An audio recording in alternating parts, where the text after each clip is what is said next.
ہم شرمندہ نہیں ہیں، انسانوں کو کپڑوں پہ نہیں تولا جاتا۔ آج کا میرا دیس کا مالدار اتنا فقیر ہو گیا ہے، اتنا چھوٹا ہو گیا ہے کہ وہ اپنا تعارف کروانے کے لیے 50 لاکھ کی گھڑی لیتا ہے، 6 لاکھ کا جوتا لیتا ہے۔ آج کی بیگم اتنی چھوٹی ہو گئی ہے کہ اپنے قد کو بڑا کرنے کے لیے وہ 10 لاکھ کا ہینڈ بیگ لیتی ہے کہ دیکھو میرا بیگ 10 لاکھ کا ہے۔ ارے میری بہن، تو 10 ٹکے کی بھی نہیں رہی اگر تو نے بیگ سے اپنے آپ کو بڑا بنایا۔ یہ میرے نبی کے اخلاق ہیں۔ کانٹے بچھانے والی نے 4 دن آنا چھوڑ دیا، بیمار ہو گئی تھی، تو آپ نے کہا کیا بات ہے، وہ ہمارے راستے میں اب کانٹے کوئی نہیں ہیں؟ کہا یہ وہ بیمار پڑی ہے جو کانٹے بچھاتے تھے۔ تو آپ اس کے گھر چلے گئے، ماں جی خیریت تو ہے، آپ ٹھیک تو ہیں؟ کہا بیٹا مجھے کلمہ پڑھا دے، بس تیرے اخلاق نے مجھے فتح کر لیا ہے۔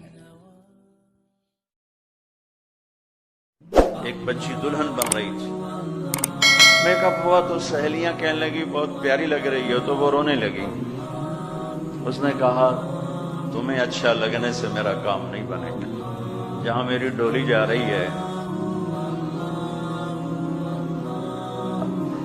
وہ پسند کرے گا تو میرا کام بنے گا۔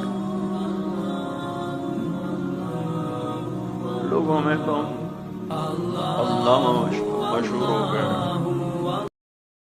اللہ کے نبی نے 4 دعائیں مانگی کہ اللہ میری امت پہ تیرا ایسا عذاب نہ آئے جو انہیں ختم کر دے۔ اللہ نے کہا قبول ہے۔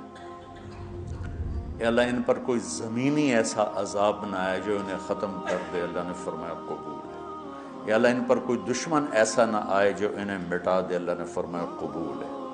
یا اللہ ان میں آپس میں اختلاف نہ ہو۔ تو اللہ نے فرمایا نہیں میرے محبوب، یہ قبول نہیں، اختلاف ہوگا۔ یہ پیپر ہو رہا ہے، امتحان ہے، امتحان میں ہم دیکھیں گے۔ میرے نبی نے پوچھا اسلام کا سب سے مضبوط عمل کیا ہے؟ صحابہ نے کہا نماز، آپ نے کہا نہیں۔ صحابہ نے کہا جہاد، آپ نے کہا نہیں۔ صحابہ نے کہا روزہ، آپ نے کہا نہیں۔ صحابہ نے کہا حج، آپ نے کہا نہیں۔ کہ یا رسول اللہ پھر آپ بتائیں۔ فرمایا دین کا سب سے مضبوط عمل محبت ہے۔